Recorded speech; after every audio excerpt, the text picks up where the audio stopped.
Everyone, welcome to the RotoGrinders Morning Grind podcast. I'm your host, Stevietpfl. It's Wednesday. It's May 29th. It is 2024. We have a 7-game MLB slate for the main slate. There's an early slate as well, but the main slate is a nice little 7-gamer. Some interesting pitching options, some interesting stacks to look at on this slate. So excited to break this one down.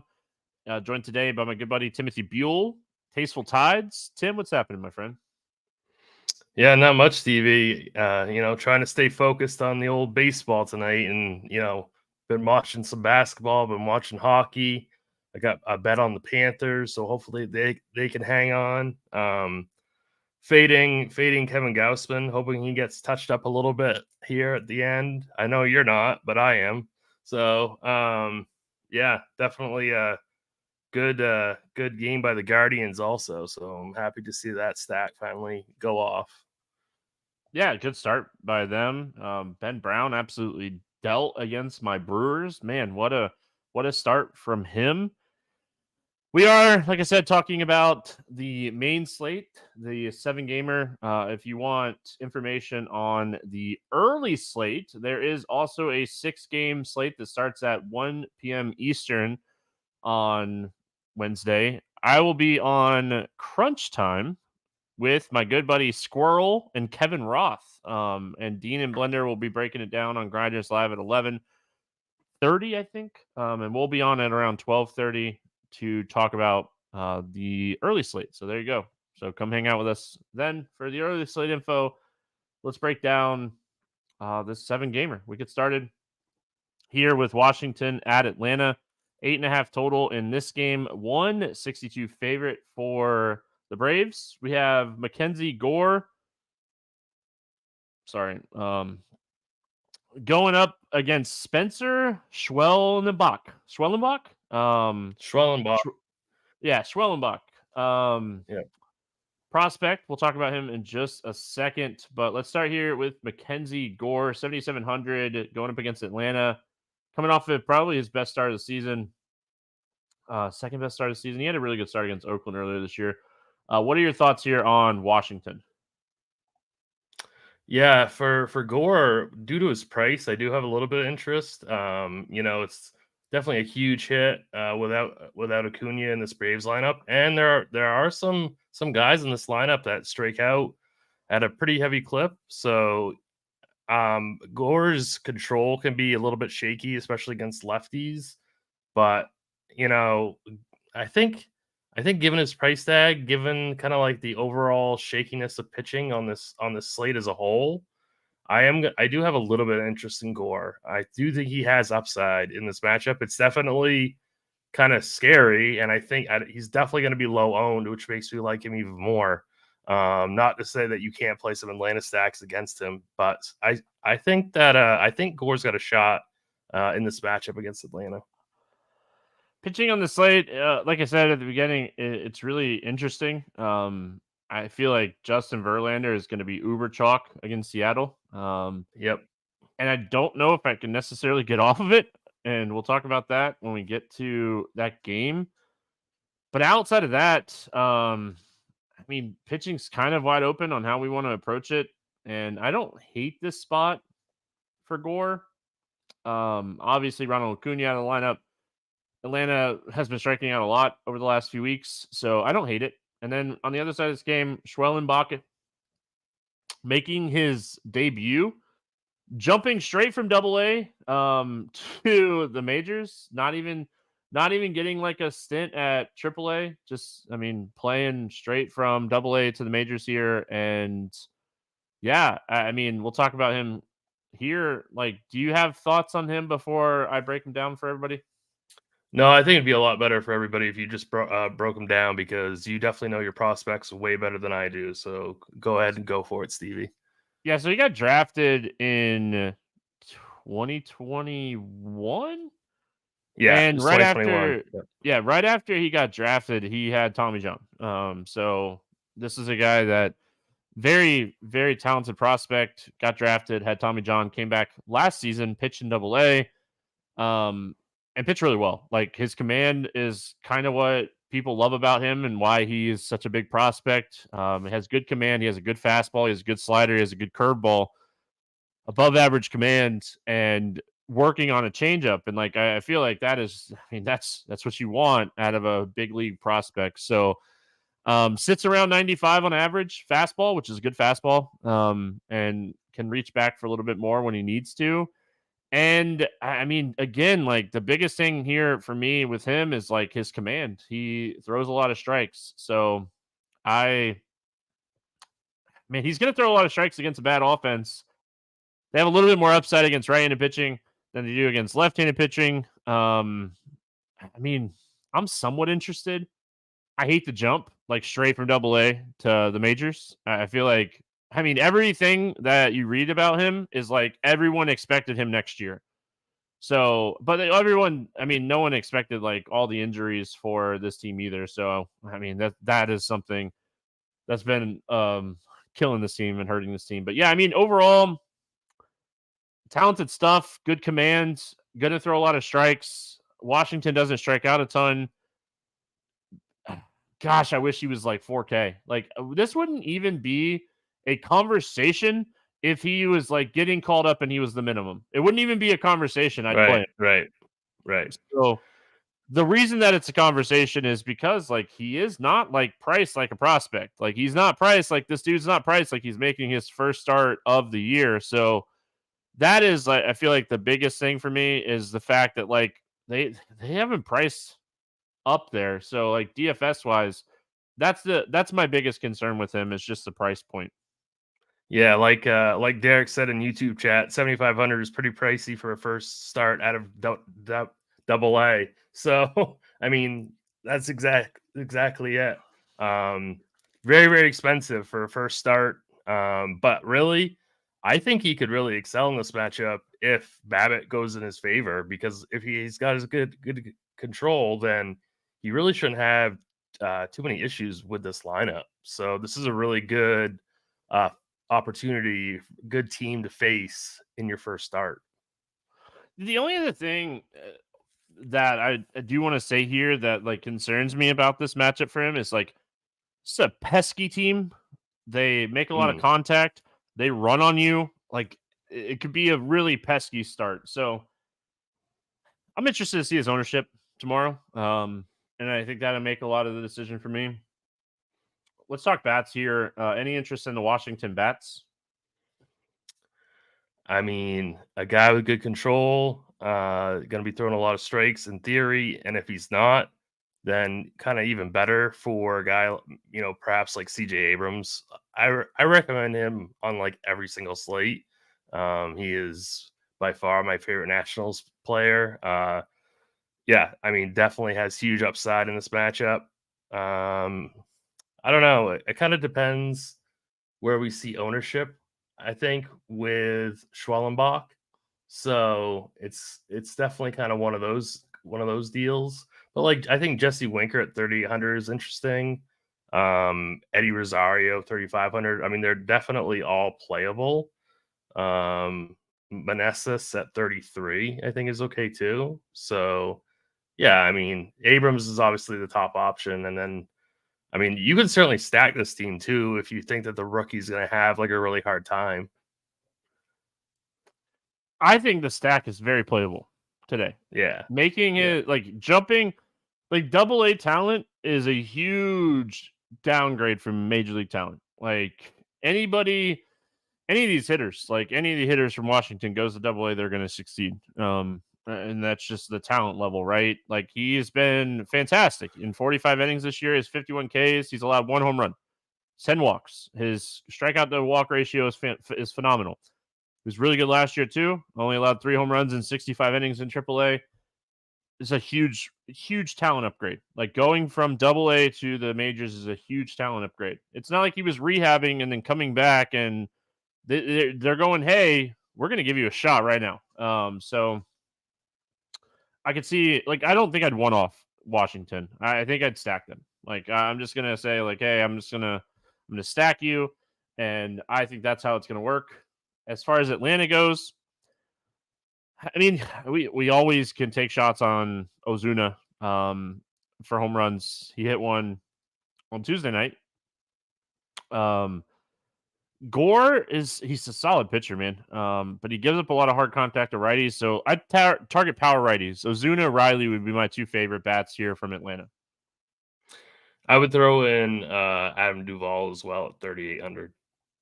That's kind of cheap. He's been hitting the ball well. I would throw in Duvall into that mix as well. He's got well, let me check here real quick. Again, yeah, he's got a 250 ISO against lefties this season and last season. So Duvall definitely he's got some good pop. And I'm assuming they go back to Arcia batting leadoff against lefties. He's obviously not big power, but I mean he's pretty cheap as well. So this Atlanta stack is somewhat affordable. I think Ozzy Albies is going to hit leadoff against lefties and righties. I really do. Oh, you do. Okay. You do. Okay. All right. Yeah, I mean, just kind of what we've seen with like Acuna out. I guess like against lefties, righties they did hit Michael Harris leadoff on Tuesday night, and I really do hope that's the case. So yeah, I mean overall, power righties. Like I don't want to overthink this. I just want to play the power righties in the spot. I like the Duvall call. All right, we got Toronto at Chicago White Sox, 8.5 total. Toronto is a 178 favorite. Alek Manoah, Chris Flexen. Any interest here in Manoah? I really wanted his price to be a little bit lower when I saw that he was on the slate. I've pitched him a couple times when he's done very, very well this season. I know it's a pretty decent matchup, but it's not a great matchup for strikeouts, despite the fact that the White Sox are absolutely terrible. So if he's going to come in super chalky, which I'm kind of worried that he might end up being kind of popular. Like I'm worried that like Manoah Verlander is kind of like the most popular option. And if that happens to be the case, then I really don't want to pitch Manoah as chalk. He definitely can pay off this price tag, but I'm not in love with it if ownership's going to be high.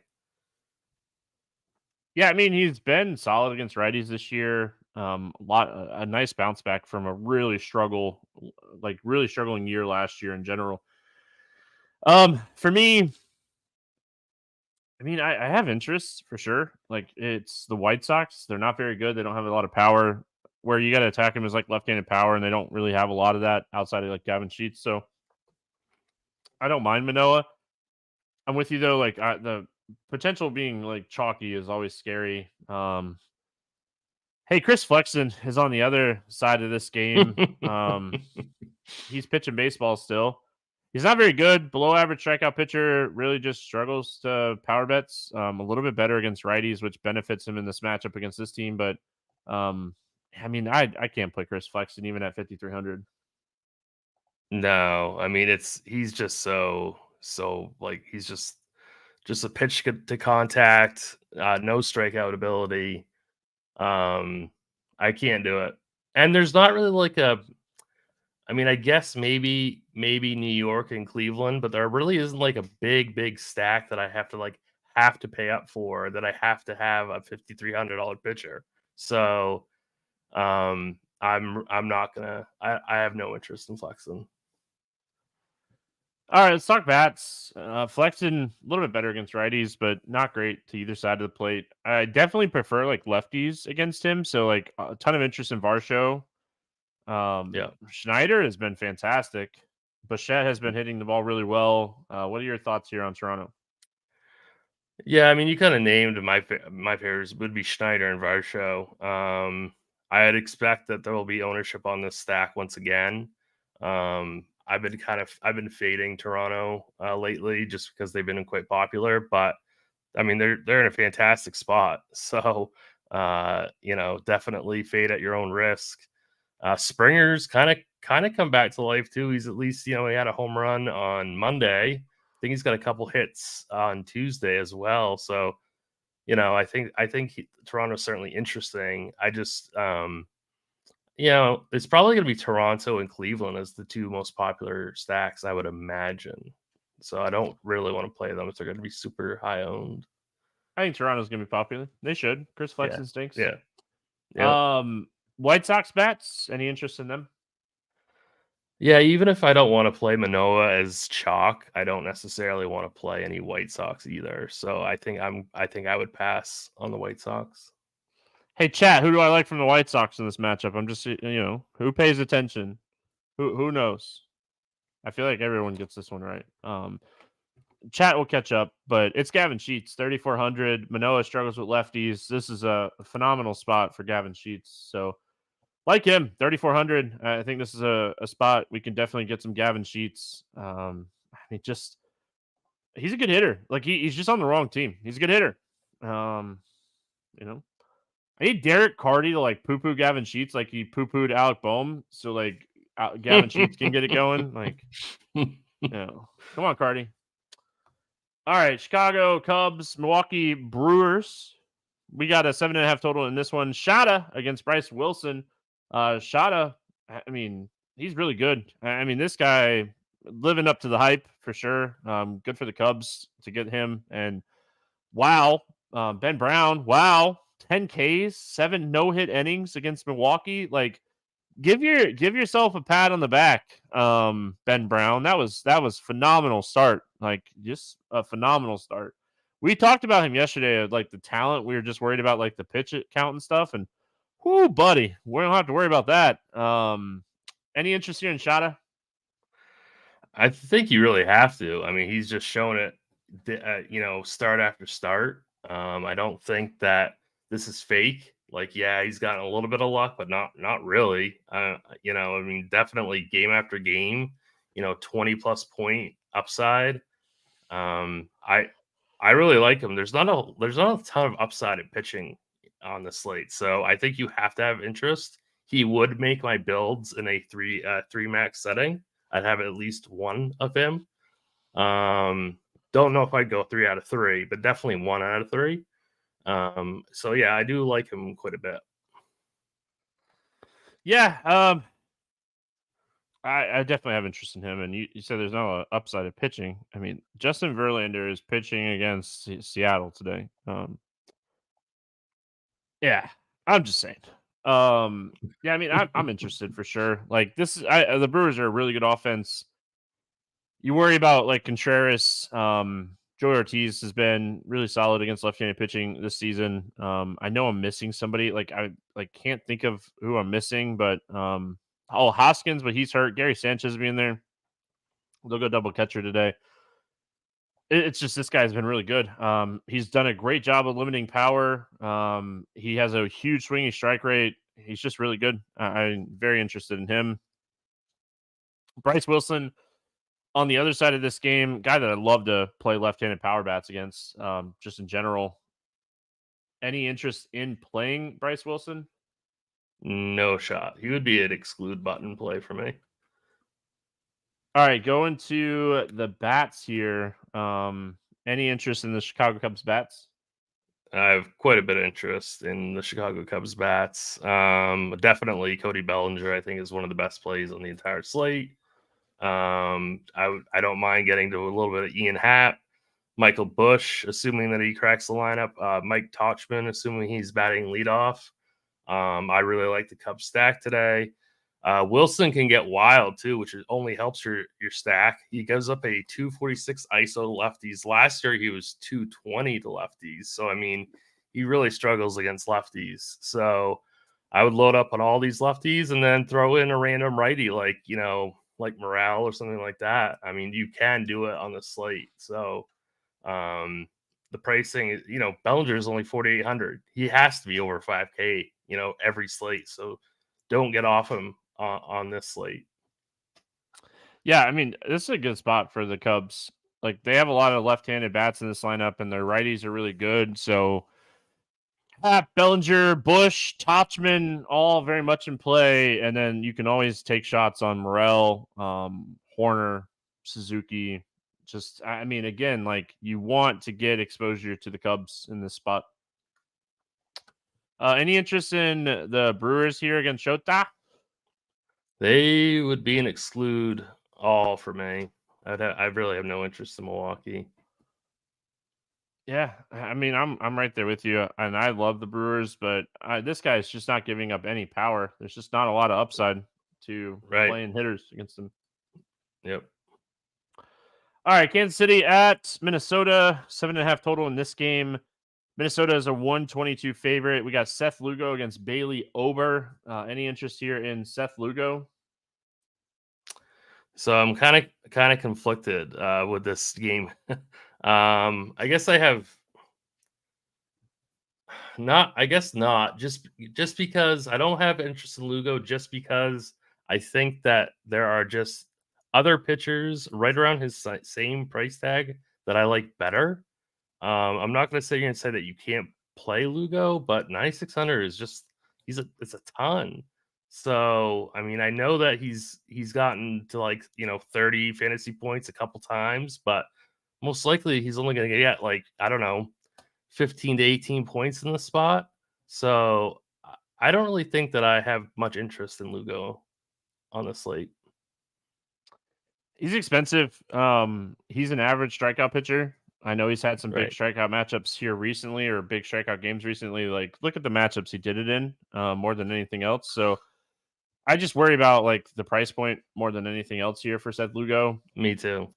Yep. If he's going to be low owned, maybe I include him in like my 20 entry max build. But he's not a guy that I'm going to be like actively seeking out to play a lot of today. He's had a great year. He's what 8-1 or something like that. Like he's been pitching really well. Credit where credit's due. He's been pitching well. There's not like Minnesota. We picked on them a lot at the beginning of the season for strikeouts, but their strikeouts have really dipped down. They're not striking out Yep. as much as they were at the beginning of the year. So you're not getting that same type of ceiling when facing Minnesota anymore. Kansas City on the other side of this game, Woods Richardson just keeps doing it. I mean, this guy's gosh, he's lucky. He's just lucky. Um, Bailey Ober. Any interest in Bailey Ober in this spot? So I think Vinny P left the game today again Yeah, he did. on Tuesday. Yeah, so Vinny P's out. That's a big lefty bat for this Royals team. So if he's out, I kind of do have some interest in Ober. He's got decent control. He's over 25% Ks so far this year. So really, I kind of do at 8K. I think that I think I do have some interest in Ober, especially if Vinny P is out of the lineup. Yeah, that's the thing, right? If Pascantino is out of the lineup, that's a huge downgrade to this lineup overall. You're really just kind of getting around Witt and Perez. Does Perez get a day off here? Is another question. So I'm very interested in Ober as well. I mean, Yep. he's a better strikeout pitcher than Lugo, and he's cheaper. Oh yeah, He also way gives up a better. lot more, a lot more hard contact than Lugo. But Right. yeah, I mean, I think Kansas City is a really good team, but the bottom half of this lineup, with some of the injuries and stuff that they've been dealing with, like a lot of injuries that they're dealing with right now. Massey's out. I know Melendez is kind of banged up. Vinny Pascantino, like we just talked about, like he collided with Buxton. Yeah, I think this is a spot. Got to kind of play the lineup game here with Ober, and Yep. see what we're looking at. Who's in, who's out here for Kansas City. Any interest in the Kansas City Bats? Not really. Obviously, you can always play Bobby Witt. He's one of my favorite players in all baseball. But really, as a stack, I'm not interested in Kansas City.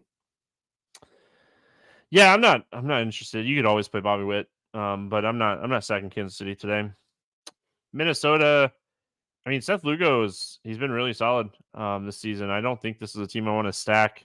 You know, you could chase some one-off power, but I'm probably not even going to do that. Like, he's just been really good at limiting damage this year. So stacking against Seth Lugo, it's just not really working. I know, like, I think there's one start earlier this year that he got like hit really hard by I think like Baltimore or something, and it worked out. But I don't see this one working out. So I'm gonna pass on. I think I'm gonna pass on Minnesota today.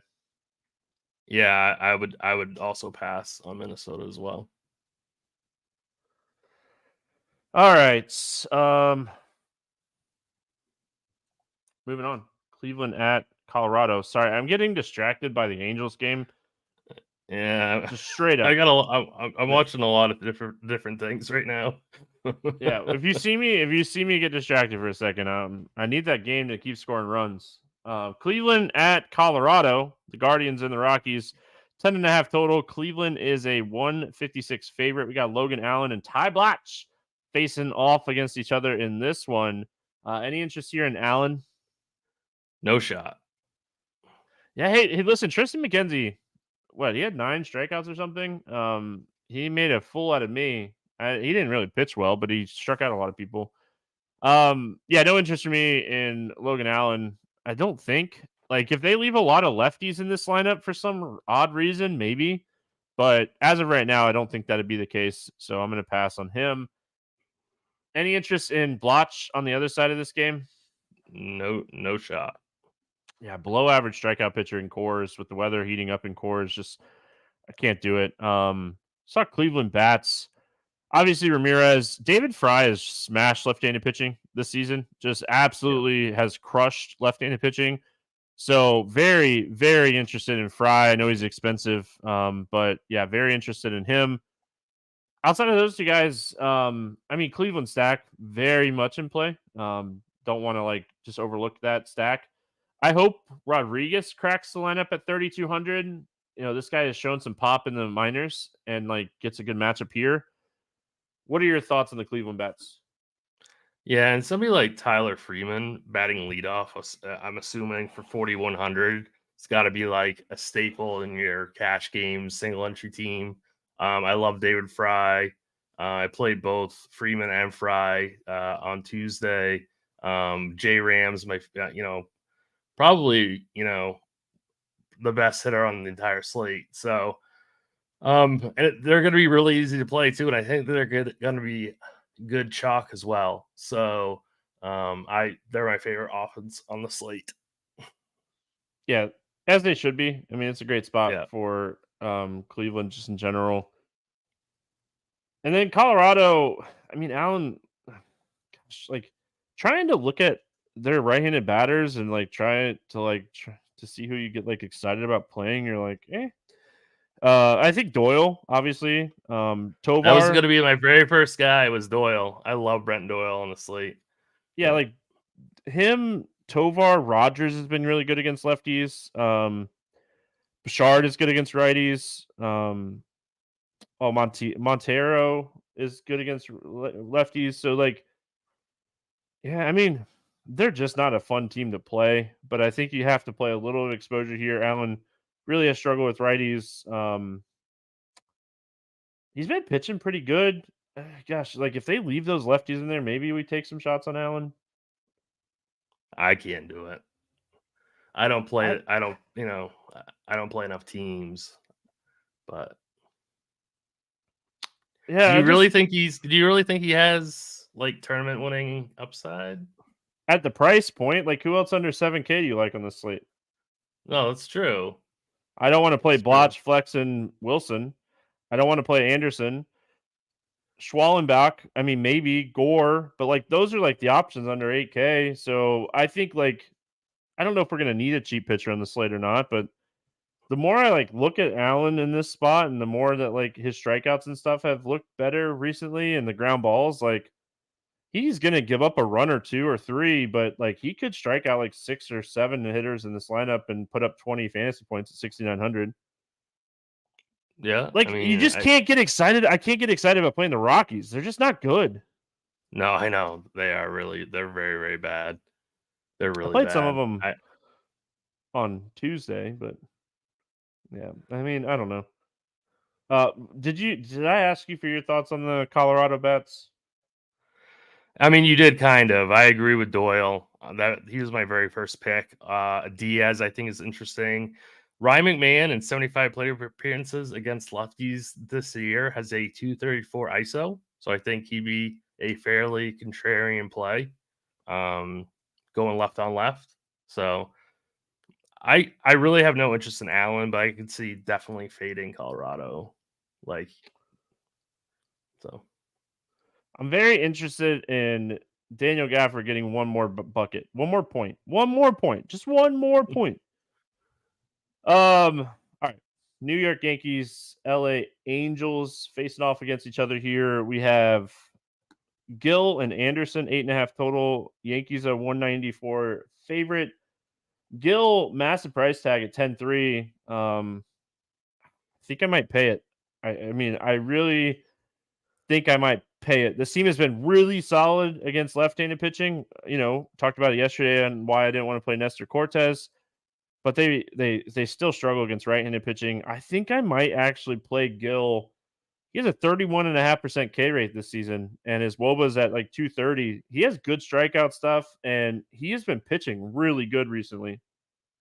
It's all about control with him, right? I mean, massive, massive, massive K rate, and then he also has a 13% walk rate. So if he's got as good control, he should absolutely dominate this Angels lineup. So I've got no issue paying that price tag. The only problem I have is that there's a lot of premium bats that I want to spend on too, and Heel is very expensive. So I don't know. It's tough. It's all about lineup construction, really. But like at first, when I saw this price tag, I was like, no way. And then I started looking at it. I was like, well, actually, his K rate is so high, it justifies that very, very high price tag. So as long as he's got his good control, he should really pay off this price tag pretty easily. I'm trying to think of ways to make my Verlander teams different because I mean, just want to throw out I'm going to be playing Verlander today. So I think he might be the option to make my teams different because I just don't think he's going to get a ton of ownership at this price point today. So yeah, I mean, I like him a lot. And he's going to be pitching with a lead, right? Like Tyler Anderson on the other side against the Yankees lineup. Like you have to think the Yankees are going to get to Anderson a little bit in this spot. So yeah, what are your thoughts on Anderson? I have absolutely zero interest in Anderson. Yeah, below strikeout rate pitcher, below average strikeout pitcher. Can't speak.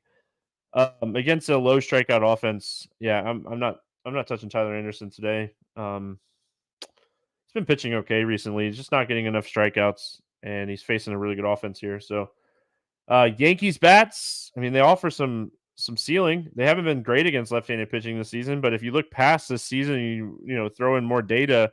They have a lot of upside against left-handed pitching. What are you doing with the Yankees today? Yeah, I mean, it really depends on what you want to do with Coors because I think this would be your next, and the Cubs, because this would be your next inline stack. I think I still rank Cleveland ahead of them. I think I still rank the Cubs ahead of them. So they would be my number 3 stack. Obviously, Judge, premium play, always. Stanton hasn't been great against lefties this year, but that'll turn around. So he's a fantastic play. Yeah, so maybe you could make like a little New York mini stack or something like that, and still get like some cheaper Cubs in there as well. Yeah, I mean, I think this is a spot where if you open up the sample size a little bit more than just this year, like Volpe's interesting, Judge, Stanton, Torres, DJ LeMahieu's back. He's always been really good against left-handed pitching. It'd be interesting to see where they hit him in the lineup here against the lefty. He's been out. Like today was the first time he was in the lineup all year. So, and he's 3,300 cheap first baseman. We keep talking about paying up at shortstop, paying down at first base. Yep. So he's cheap. So I don't mind him either. Any interest in the Angels bats in this spot? I really don't. I think this would be a full X out for me. Yeah, I don't have a ton of interest in the Angels either. After playing a bunch of them on Tuesday night. Houston at Seattle is where we finish it out. 7 total. Kind of a pick 'em game. I mean, slight favorite to Seattle. We got Justin Verlander going up against George Kirby. Verlander 8,800. I'm in. I mean, I don't need to get into it a lot. I mean, I can tell you right now that I'm in. I don't blame you at all. I mean, the K rate that Seattle has is just massive. So Verlander's not like the same high K rate guy he used to be, but it doesn't matter. He's very, very cheap. He's perfect for this slate. So yeah, I think he's a good chalk pitcher. I feel very safe with him getting like, I don't know, 18 to 22 points. So yeah, I'm fine with eating the Verlander chalk. I'm gonna eat it. I'm just gonna play him. Game theory Yep. definitely says to take some shots on being underweight on him in this spot, but I'm just gonna eat chalk. His strikeout stuff is starting to come back. He's shown some strikeout upside recently against Oakland and Detroit. This is the spot he goes out and strikes out 10 plus. He might give up a run or two because he's not Justin Verlander of 5 years ago, but he still has dominant strikeout stuff. So I'm in on Verlander. I think I'm out on Kirby. I thought it was really interesting that Kirby in Seattle is like the slight favorite in this spot. Still elite command. He's still struggling. Like his strikeout rate is a little bit higher against lefties, but overall he's struggling more against lefties. Not really able to attack right-handed hitters this year as much as he did last year. Swinging strike rate is down. The whiff rate is down. The strikeout rate in general is down. George Kirby has elite command. I don't think that really helps him in this spot. I think I'm out on George Kirby today. I'm really debating it. If I would put him in like a 3 max setting, his price is so nice, but the Astros just don't strike out. So it's close for me. If I was making more than like, I don't know, 5 or 6 teams, I would definitely have a Kirby just because I think he does have upside. But it's tough because like you said, this matchup is really quite poor. So he's tough, but I think he can do it. And he's got such elite control and good enough strikeout rate that he can pay off that $8,500 price tag. Bats in this game. Bats. Any Yeah. interest in the Houston bats? Not really. I mean, you could always play Jordan, but really that would just be for like large field GPPs. This is not a stack for me. I'm not Kirby's not somebody that I want to go after. Waldron has 8 strikeouts through 5 innings. I cannot believe how high owned he got. He got I knew steamed. he got steamed hard. Like I knew he'd be somewhat popular, but I didn't think he'd be this popular. Miami stinks. Yeah, I'm they not. I don't think I'm definitely playing. do. I don't think I'm playing Houston outside of a stack. Like I realistically like want to stack Houston on any slate. So I could see myself playing like a Houston stack against Kirby at really low ownership, and that's what kind of is appealing for them. Is just the low ownership part.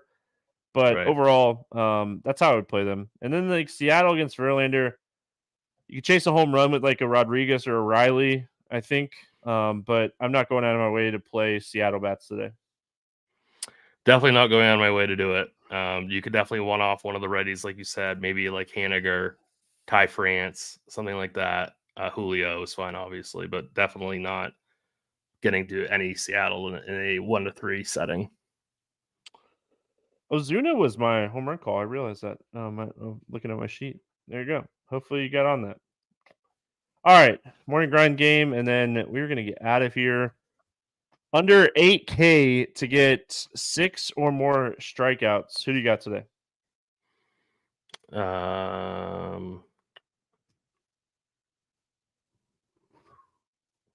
Got to be under 8K, huh? All Yep, right, can't be I'll over.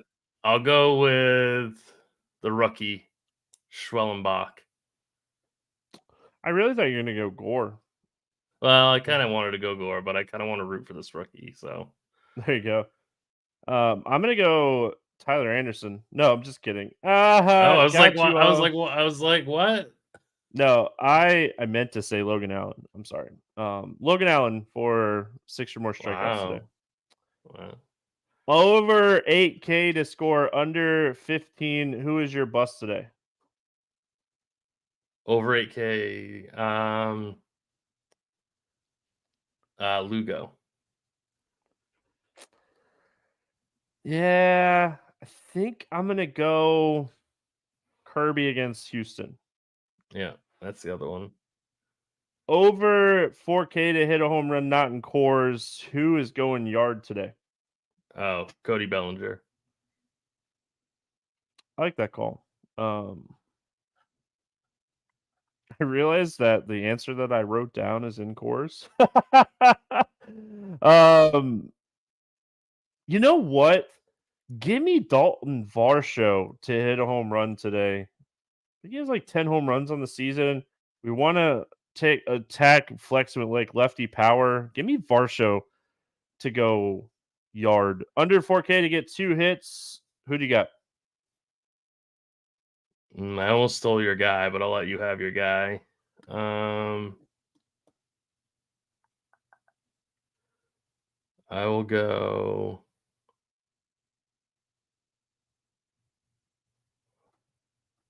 I'll go Arcia.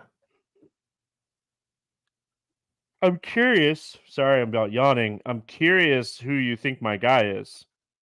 Gavin Sheets. All right, good job. I like a few guys today. Like Ian Happ is in this range today. Gleyber Torres, David Fry just hit a 3-run homer. People didn't that's want to good pay for up. me. People didn't want to pay up for him. That's good. That's good for me. I'm not gonna look right now, but that's good for me. There you go. All right, stack to score 6 or more runs. Who do you got? Not in Coors. I'll go with the Cubbies. Cubbies. Gosh, man, I don't know how many teams really go bonkers on this slate. Toronto's like chalky. Give me Washington against the prospect that is very unproven. Yep. All right, any pick 'em plays or player props that you like here on the slate? I've been looking for props. I can't find any props on DraftKings. Well, I can tell you right now, I insta bet Paul Ooh. Skeens at over 6.5 strikeouts earlier Very today nice. Very against Detroit. nice. It was like minus 140. It's not that number anymore, but I insta bet that. So there's not a lot of props out for the main slate yet. I will say like Luis Gil at like 6.5 strikeouts is really interesting to me. It's like really juiced up. I think that one's okay. I'll be looking to see if we get like a discount on Allen strikeouts with it being in Coors or not. So that's something that I'll be looking at here. I got one that Okay. I like. Over 5.5 strikeouts, even money on DK. There you go. Yeah. Any lines jumping off the board to you here, or over unders or anything? I gotta check that. I kind of want to take the Yankees run line, but I don't think it's out yet. I think they dominate that game. Yankees. So they're okay, yeah. So Yankees minus 1.5, minus 108 on DK. Was that a Gafford dunk, chat? I think Gafford just got a dunk. I missed it. If that was a Gafford dunk, then we just hit our squad ride. People were tweeting me and telling me it was a horrible pick like an hour ago. I want nothing more than to retweet all those tweets right now, but I won't. But I'm just saying, Gafford. That was a Gafford dunk. There we go. We hit the squad ride. No lines like jumping out. He got it. Mr. Gerg said it in chat. You got it. He got it. Yeah, there you go. I will say, like the Houston money line is super interesting to me. Verlander against Kirby. Kirby's been struggling. Verlander against the Seattle team. Like, I think I'd go Verlander money line here. Tim, I think that's what I'm looking at. I'm checking to see. When I wrote it down, it was like a pick'em game. Checking to see what it's at. I'm looking at the wrong thing. Let's see. It's not up on the Hard Rock right now, so that's what I'm looking at. Houston money line over Seattle. I like Houston in that game. Any final thoughts before we get out of here? Yeah, Houston's minus 105 on DK right now. There you go. I like Yep. that. That's what I'm gonna do. All right, I'll tell you on that. I'll do that right now. Winners win, baby. We got another squad ride hits, and we're gonna get out of here. Again, I'll be on crunch time tomorrow morning for the early slate. There'll be a Grinders live as well. Come hang out with us, breaking down the early slate. This late slate's super interesting. So can't wait to see what like some of the projected ownership looks like on this slate, because I feel like we're gonna have some pivots and ways to build here. So we're gonna get out of here. Hope everyone has a fantastic Wednesday. We're back Thursday talking baseball. Maybe a little plate IQ breakdown on Thursday. We'll see. Good luck, everyone. We'll see you then.